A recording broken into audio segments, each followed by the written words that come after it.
마음이란 무엇인가? 일부, 몸의 윤리학, 몸이 가르치는 것, 미덕에 관한 세 가지 견해. 리 이어리는 철학적 윤리적 맥락에서 이야기를 하는데 그것은 토론이 진행되면서 짜여져 나간다. 그는 서구 철학의 세 가지 전통, 개인주의, 원전주의, 합리주의에 대해 설명한다. 일반적으로 윤리학은 무엇이 옳고 선한 것이냐라는 질문에서 시작된다. 그러나 미덕은 개인의 철학적 관점에 따라 달라진다. 한 사회에서 좋다는 것이 다른 사회에선 나쁠 수도 있다. 이하리 박사는 연민과 같은 특정한 미덕이 윤리체계의 기초가 될 수 있는지 물음을 던진다. 그리고 어떻게 서구의 철학사상이 종교를 거부하면서 윤리체계의 기초로서의 연민을 경시해 왔는지 설명한다. 계속되는 대화 속에서 이러한 서구 철학 체계의 모순이 지적된다. 이하리 박사는 합리주의의 영향을 받아들인 완전주의가 보편적인 윤리체계를 만드는 데 최선의 해결책이 될 수 있다고 말한다. 달라이라마는 이 지상 위의 5명 중 서너 명은 종교적 확신이 없다면서 그들에게 호소력을 가질 수 있는 도덕 원칙의 토대를 발견해야 한다고 응답한다. 2. 고통을 주는 감정과 기운을 돋우는 감정. 감정은 건강에 대해 영향을 미친다. 한편으로 많은 과학적 자료들이 감정과 건강 사이의 관계는 부정적인 감정의 경우 밀접하게 나타난다는 것을 보여준다. 그런 상태가 오래 지속되면 질병에 대한 면역력이 약해지고 증상이 악화되며 회복이 지체된다. 다니엘 골먼, 성학에서는 지구상의 여러 인구가 종교적 믿음을 갖고 있지 않다는 점을 지적했습니다. 문제는 어떤 형태의 윤리학이 40억 인구에게 호소력을 지니냐는 것이죠. 저는 이 질문에 접근하는 새로운 길을 보여주는 과학적 증거를 제시합니다. 몸 자체의 마음인 면역계는 건강을 유지하고 오래 살 수 있도록 도와주는 감정과 병을 악화시키는 감정 간의 차이점에 입각해서 윤리체계를 위한 토대를 제공한다는 것이죠. 저는 몸의 윤리체계, 이 몸의 법, 바디다르마가 불법의 한 측면과 유사하다고 제시합니다. 몸의 법에 따르면 고통스러운 감정은 사람을 아프게 하고 건전한 마음은 건강을 증진시킵니다. 건강 혹은 질병으로 이끄는 마음의 상태를 볼 때 저는 모든 게 심리적 요인 때문이라고는 말하고 싶지 않습니다. 병에는 여러 요인이 있습니다. 우리는 종양이 되어가는 몸속의 병영균에 노출되고 면역계가 감시하고 있다 해도 면역계 자체를 약화시키는 요인들이 존재합니다. 그중 하나가 유전이죠. 우리는 자가 면역적 질병이나 암이나 다른 종류의 질병에 걸릴 성향을 물려받을 수 있습니다. 또 하나의 요인은 나쁜 습관입니다. 지난 10년 동안 새로 발견된 사실은 마음의 상태가 면역계의 힘과 심장 혈관계 건강에 영향을 미친다는 겁니다. 마음의 상태들이 면역계에 미치는 영향은 면역세포 수와 효율성의 증감으로 측정됩니다. 마음 상태가 건강에 영향을 미칠 수 있다는 생각 자체가 과학에서는 새로운 발견입니다. 서구에서는 탐욕이 문제라거나 병리적인 현상으로 여겨지지 않으므로 탐욕에 대한 연구가 없습니다. 그것은 문화적 규범의 문제죠.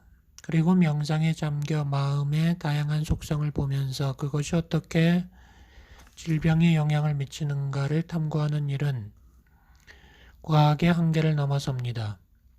하지만 일상적 감정과 건강에 대한 자료는 많습니다. 첫 번째, 분노입니다. 존 베어풋 박사는 잠재적으로 심각한 심장 질환 증상을 갖고 있는 사람들을 검사했습니다. 그들이 동맥경화 진단을 받을 때 얼마나 화를 내는지 알아보기 위해 심리 검사를 했습니다. 이럴 때면 자기 아이들에게 얼마나 소리를 지르는지 물어보았죠. 화를 적게 내는 사람들 중에서 동맥경화가 가장 낮은 사람이 나왔고, 화를 많이 내는 사람이 심각했습니다. 하지만 제3의 요인이 분노와 동맥경화 둘 다를 유발할 수도 있으므로 이 결과는 많은 것을 증명하지 못했습니다. 그래서 저희는 현재의 상태를 근거로 해서 어떤 사람이 미래에 이르게 될 상태를 예측해주는 전향적 연구를 찾고 있습니다. 레드포드 윌리엄스 박사는 25년 전쯤에 적대감의 정도에 대한 측정을 포함한 심리 검사를 받은 적 있는 2,000명의 노동자 집단을 조사했습니다. 분노에서 낮은 점수가 나온 사람들 중에는 20%가 사망했습니다. 높은 점수를 보여준 사람들 가운데는 30%가 사망했습니다. 결과적으로 습관적으로 화를 내는 사람은 화를 내지 않는 사람보다 사망할 확률이 높다는 겁니다. 화를 잘 내는 사람들이 당한 사고도 분노 때문이었다고 추측해 볼 수 있지만 확신할 수는 없습니다. 분노가 단명의 커다란 요인임을 보여주는 사례는 계속 나왔습니다. 윌리엄스 박사는 또한 단명으로 몰아가는 것처럼 보이는 분노의 독특한 성격을 연구했고 그것이 세 가지 과정으로 이루어져 있음을 발견했습니다. 첫 번째, 냉소적인 태도입니다. 다른 사람들에 대해 회의적이고 부정적으로 시각을 가지고 있다면 그들이 자신을 위협하게 됩니다. 적의를 갖는 태도는 분노의 감정으로 이어집니다. 심장 발작이 일어나기 2시간 전에 가장 일반적으로 일어나는 감정은 분노입니다. 2시간 안에. 일단 심장병이 악화되면 분노는 치명적입니다. 적대감에서 생기는 위험은 여성보다 남성이 더 심각합니다. 자궁 안에서 자라는 동안 태아는 테스토스테론이라는 호르몬에 의해 남성이 됩니다. 이 호르몬은 공격성을 증가시키는 것으로 알려져 있습니다. 이것이 높은 사람들은 상황을 장악하고 싶어하고 시비를 가리는 걸 좋아합니다. 다음으로 건강을 해치는 것은 우울증입니다. 슬픔과 자기 연민과 무력감이죠. 극심한 우울증에 있는 여성들에게는 자연살해 세포가 거의 없습니다. 내추럴 킬셀이 없습니다. 이 세포들이 하는 일 가운데 하나는 종양을 죽이는 것이죠. 우울증이 있는 환자들에게는 이 세포들이 없습니다.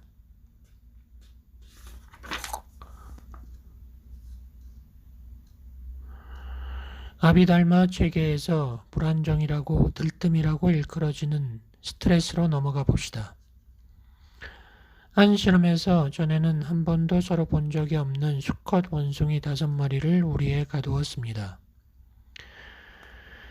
누가 대장인지 결정하기 시작했습니다.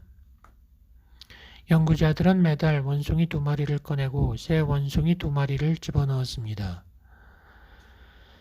그러면 다시 위계 질서를 세우기 위해 싸우게 됩니다.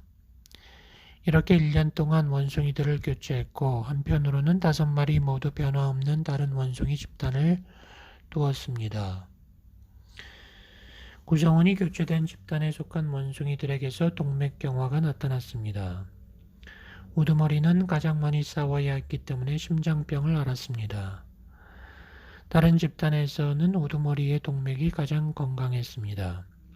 싸우지 않고 우두머리가 된다는 건 더욱 건강하다는 뜻이죠. 스마일리 섬 원자로 근처에 살았던 사람들을 대상으로 한 연구는 불안에 대한 또 다른 시사점을 보여줍니다. 두려움과 금심은 면역계에 영향을 미치는 것입니다. 면역계 변화에 대한 연구는 관련된 질병에 대한 영향까지 보여주는 연구에 비해 모호합니다.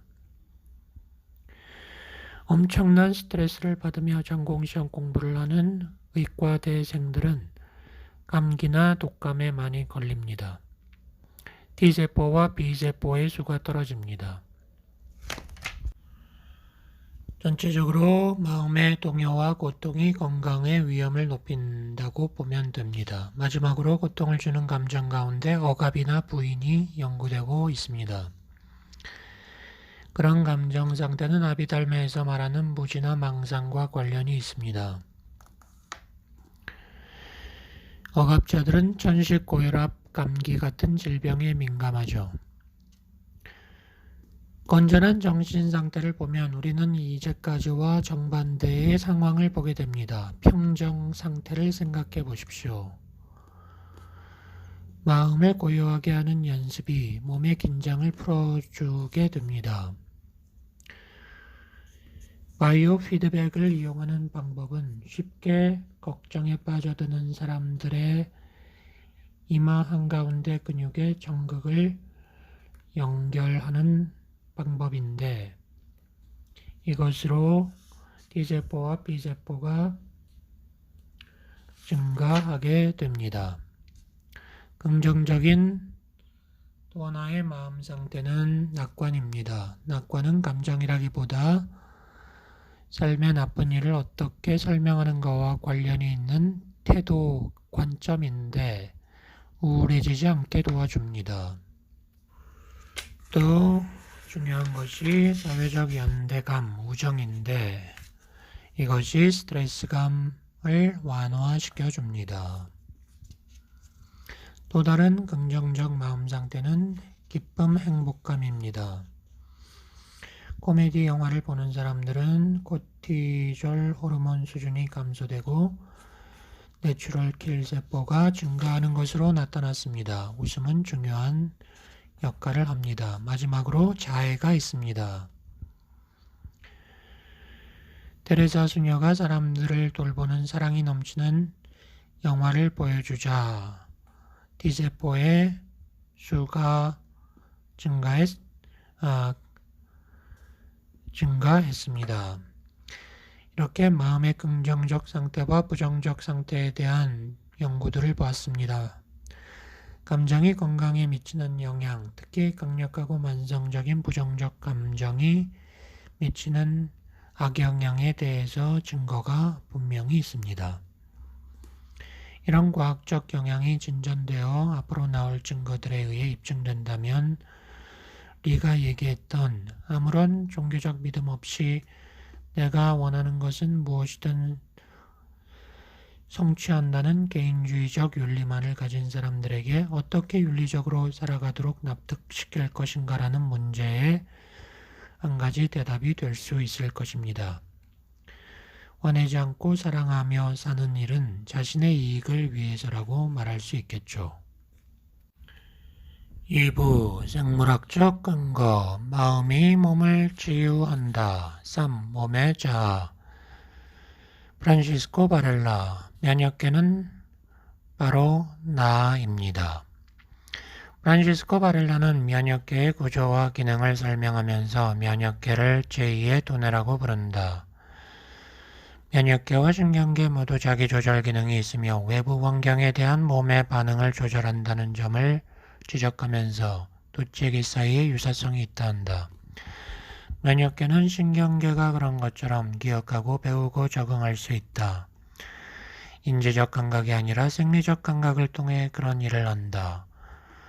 마음과 신경계, 면역계 간에 일어나는 상호작용은 감정이 건강에 미치는 영향에 대한 근거를 마련해 준다.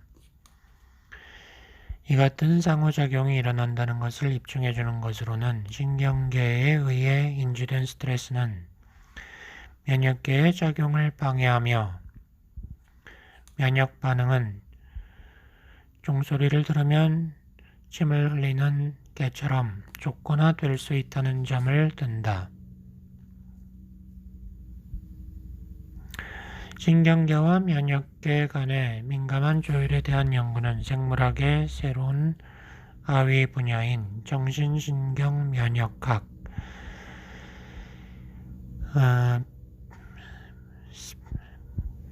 사이코뉴로이뮤놀로지라고 불린다.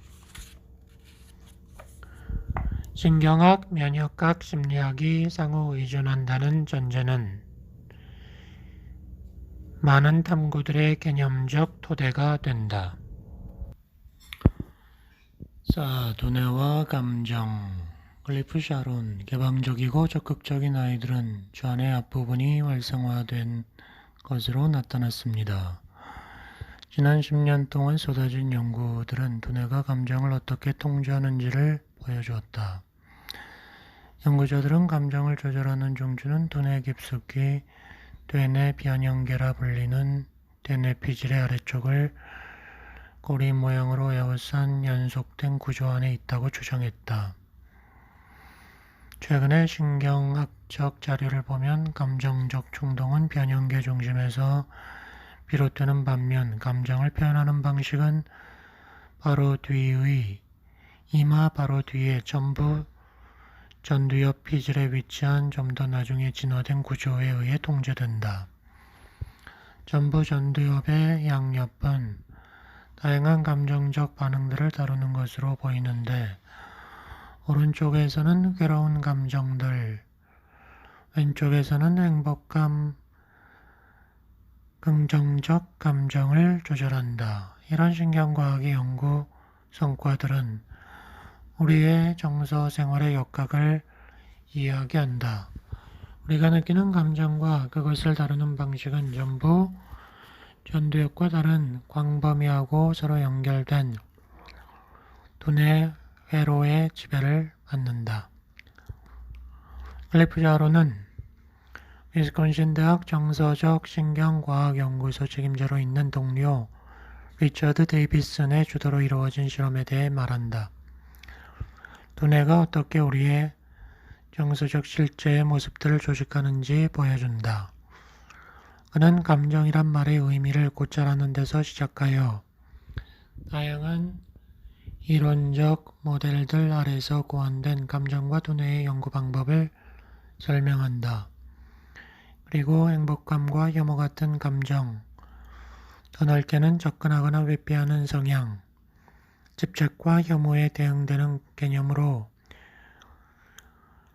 우리를 속세의 현실에 메어두는 기본적 감정의 기둥을 두뇌가 어떻게 통제하는지에 대해 새로운 통찰을 제공하는 실험 결과를 검토한다. 5. 스트레스, 트라우마, 몸. 스트레스는 그 사건을 마음이 어떻게 해석하느냐 하는 것입니다.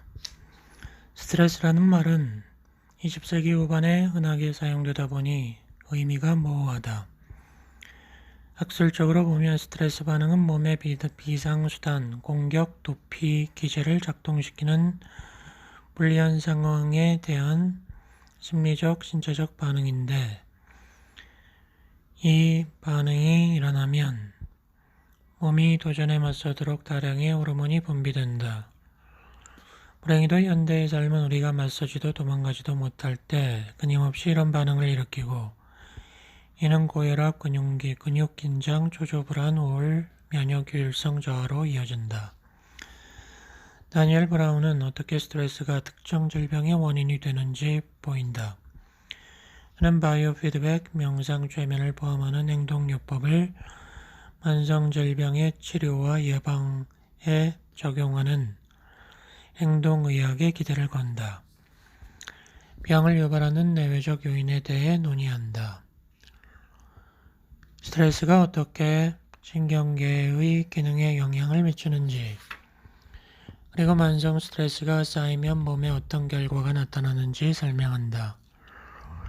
고통에 맞서는 여러 방법이 있다. 스트레스에 대응하는 방법 중에는 약물 남용처럼 더 큰 문제를 만드는 것도 있다. 바이오 피드백, 명상 등은 회복력을 높이고 건강을 향상시킨다. 우리 삶의 압력이나 혼란스러운 사건들이 꼭 몸과 마음의 대응 방식을 결정하는 것은 아니다. 역심한 스트레스의 심각한 영향은 외상 후 스트레스 장애, PTSD에 있다. 이 정신장애는 전형적으로 고문, 성적 학대, 전투, 교통사고, 태풍 같은 극심한 트라우마를 겪은 사람에게서 진행된다. 사건이 반복해서 떠오르거나 악몽, 섭식장애, 불안, 피로, 대인장애의 증상이 나타난다. PTSD를 앓는 사람은 스트레스 반응을 일으켜 일상적 상황에 대응할 때도 자율신경계를 각성시킨다. 달라이라마는 중국에 의해 투옥된 티벳 난민과 승려들이 명상 덕분에 비참한 학대 속에서도 PTSD를 보이지 않았다고 지적했다. 3부 의학과 효과적인 방법 현대 과학으로 정념의 효과를 밝힌다. 6. 의술로서의 정념 존-카bat-진 이것은 치료가 아니라 치유입니다. 치유란 몸과 마음 모두를 변화시키는 겁니다. 샤론 짤스버그는 테라바다 불교의 선전통을 요약해서 소개하는데 이는 뒤이어 존-카bat-진이 설명하는 사티 명상을 이해하는 토대가 된다. 카bat-진은 스트레스 리덕션 클리닉에서 정념 사티 명상을 가르친다. 서구 의료계에서는 사티 명상을 치료에 이용하는 일이 보편화되고 있다. 종교적 맥락을 떠나서 보면 사티 명상은 다만 마음의 움직임을 관조하면서 마음속에 떠오르는 것이라면 다 받아들이는 열린 태도를 배우는 것이다. 이처럼 사티 명상은 단순하며 그 때문에 스트레스 리덕션에 사용된다. 존-카bat-진의 MBSR이 어떤 방식으로 작용하는지 보겠다. 명상은 종교적 수행의 방법으로서 오랜 역사를 지니지만 서구에서는 최근에 와서야 의학적, 심리적 치료 체제의 분야로서 응용되고 있다. 존-카bat-진의 발표는 지금까지 논의되어 온 많은 것들을 종합적으로 다루고 있다. 그는 불교 명상의 기법들을 서구 문화에 도입하려고 했었다. 종교적 맥락이 배제된 채 소개되는 사티 명상은 고통을 겪으면서도 어떤 이유에서 불교나 다른 신앙에 관심을 두지 않는 모든 사람에게 호소력을 지닐 수 있다고 본다. 7. 행동의학 다니엘 브라운 저희는 통증에 대한 실제 감각을 바꾸는 법을 가르칩니다. 지난 30년 동안 감정 상태가 신체 건강에 좋든 나쁘든 영향을 미친다는 증거들이 쌓여가면서 생물학과 심리학의 연구 성과들은 몸을 치유하는 마음의 능력을 이용해야 한다는 쪽으로 조성되었다. 그 가운데 두드러진 분야는 의학적, 정신적 혼란을 치료하기 위한 최면술, 바이오 피드백, 긴장 완화 훈련 등을 사용하는 행동의학이다. 이런 방법들은 두통과 만성 통증에서 고혈압, 천식에 이르는 의학적 문제들과 화학요법 등의 의학적 처치 시에 발생하는 부작용을 치료하는 데 사용된다. 행동의학은 긴장을 풀고 마음을 모으도록 도와줌으로써 개인의 건강을 증진시킬 뿐 아니라 과식, 흡연과 같은 습관이나 중독을 치료하는 데도 쓰인다. 다니엘 브라운은 자기의 경험을 예로 들면서 행동의학의 방법들을 소개한다.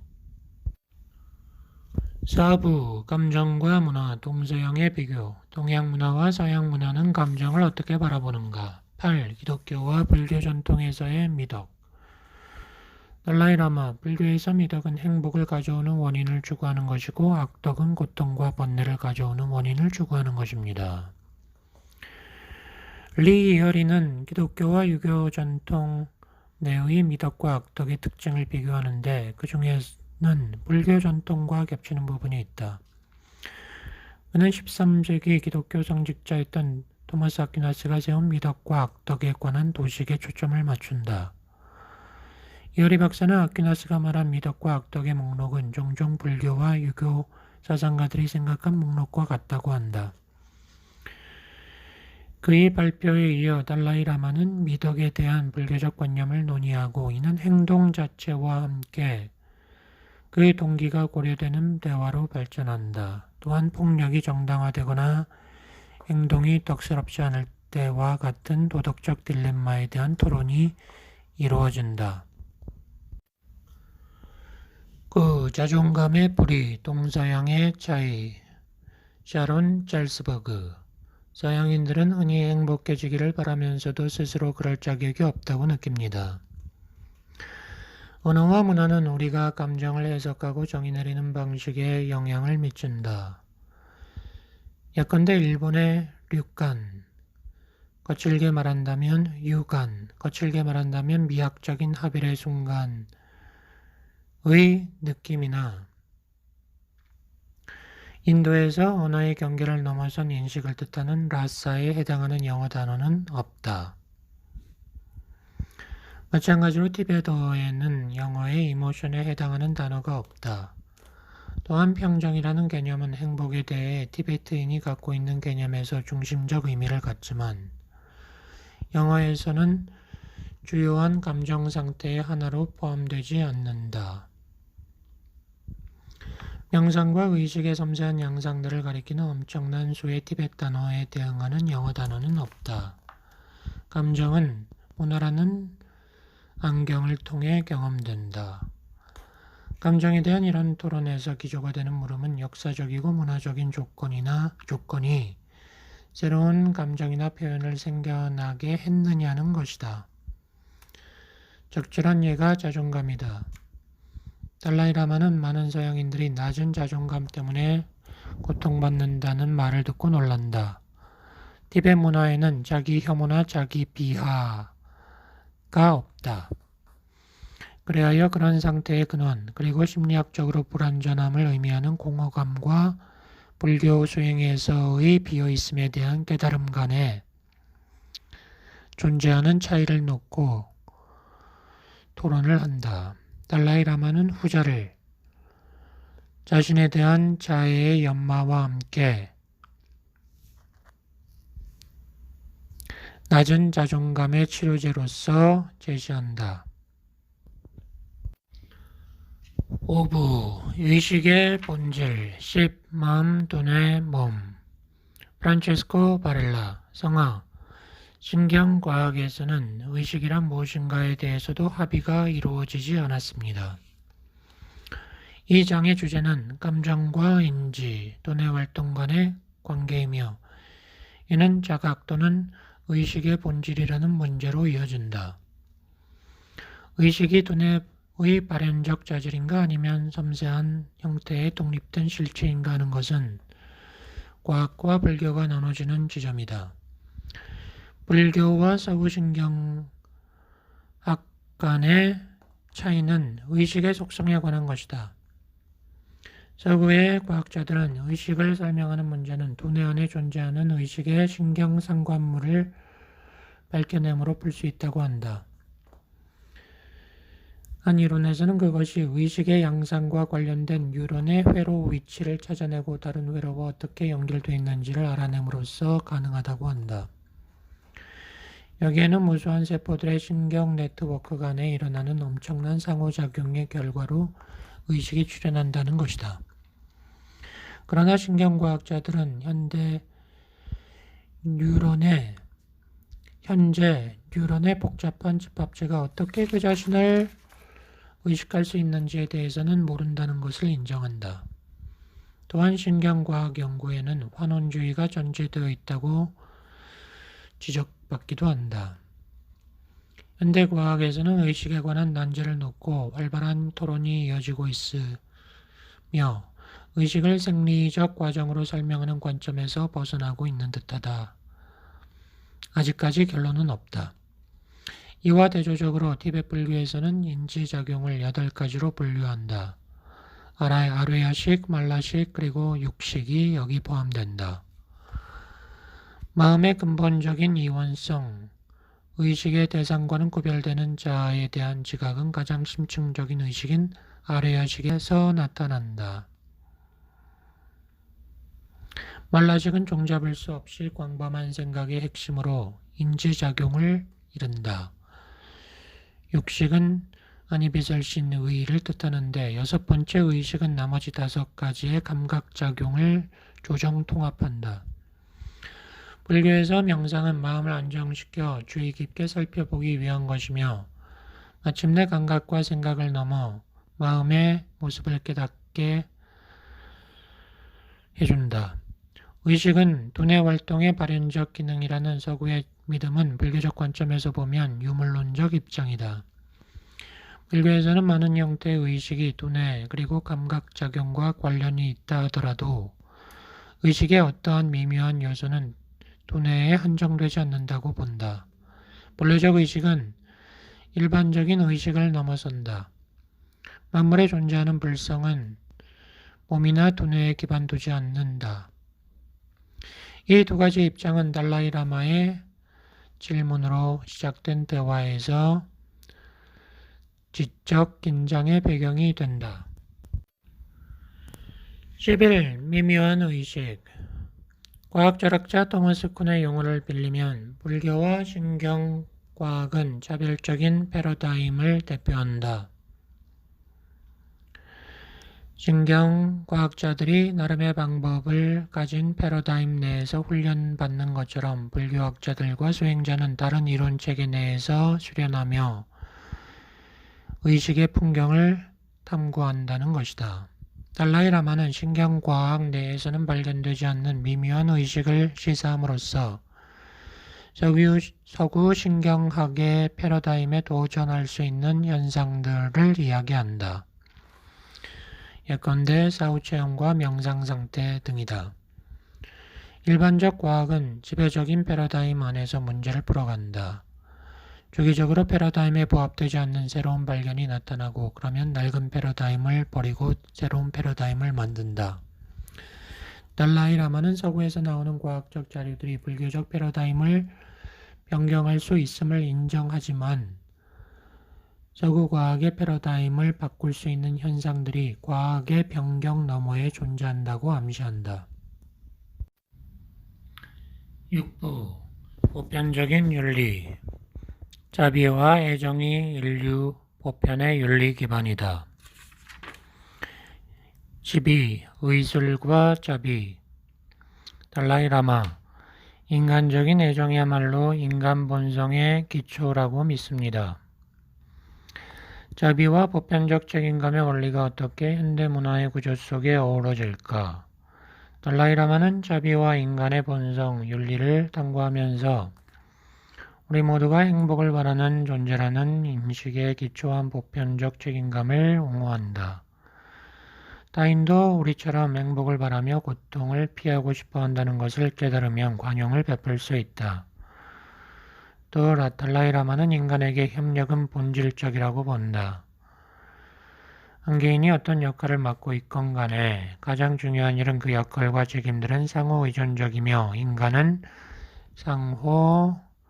상부상조해야 한다는 것이다. 인간의 일이 이루어져 가는 중에 불화가 기승을 부리더라도 중요한 것은 협력의 경험이다. 협력이 없으면 사회는 제 기능을 할 수가 없다. 자비는 인간 본성에 내재하며 부모 자식 간의 보살핌, 곤란에 처한 사람을 돕기 위해 걸음을 멈추는 이방인, 가게나 우체국에서 나누는 이웃들 간의 대화 속에서 드러난다고 말한다. 그러므로 그는 자비가 인간의 삶에서 자연스러운 상태라고 말한다. 그럼에도 자비는 연마되어야 한다. 교육에는 윤리적 수련이 포함되어야 한다. 그리하여 그들이 자라면 인류에 기여하게 해야 한다. 달라이라마는 삶을 이끌어줄 도덕적 원칙을 추구하지만 강한 종교적 믿음을 갖고 있지 않은 수십억 사람들에 대한 관심을 강조하면서 대화를 이끌어간다.